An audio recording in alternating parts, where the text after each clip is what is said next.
going to visit Mary Ann and Nicole, the mother-daughter team of Lark Fine Foods. And what they make are cookies for grown-ups. These aren't your typical chocolate chip cookies. The Grommet team did the big test. These cookies are worth every calorie because they have this little surprise in them. The flavors are so grown up. Competition for my mom. Wow. It's nice. Things like shortbread has rosemary and salt in it.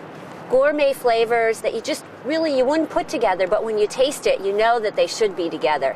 And we're offering what we thought was a great way to experience these cookies, a 6-pack, so you'll get one of each flavor, and a 3-pack. And that was kind of the Grommet 3-pack, the 3 favorite.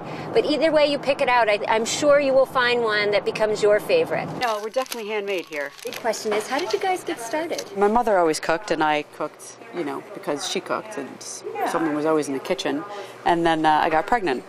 And I had a sweet tooth for the first time in my life, so I started baking. I was baking a lot. And I started making these chocolate cookies, which were Mexican chocolate cookies. And then I happened to be going to a meeting and needed some cookies to take with me. And someone at that meeting said, she said, this is the best food I've ever eaten. You go in it thinking you're eating this chocolate cookie, which is delicious, right. And then it's got a little finish on the end. And then there was Gourmet grocery store that had opened up in Gloucester. And I brought the cha-chas to them to see if they were interested in carrying them, and they love them.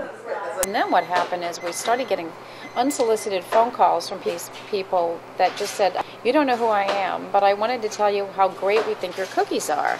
We don't use any preservatives. We don't use any artificial ingredients. There's nothing fake. artificial or preserved in any way. All of them are made by hand, and the most important ingredient is love.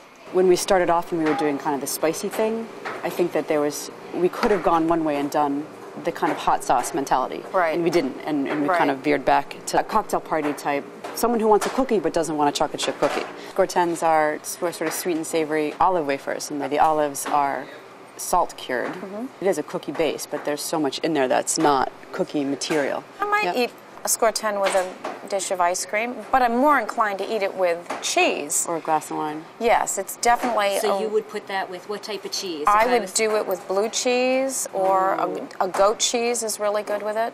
I think my advice to home bakers is if you've got a recipe that you like for the most part, but it's not quite right, like your shortbread, just keep fiddling with it. We added more flour, less butter, and we kept playing with it until you have to do that. You have to be willing to throw dough away. Yeah. And cookies you have a lot more freedom to mess around with. So. But we just played with it until, we got it right. And I'd have to say we did that with every one of the cookies. We made a lot of adjustments along the way to get the texture and the flavors right. You can tell that they've spent a lot of time perfecting the nuances of these cookies. They're delicious. I wonder what will be next. We didn't ask that question.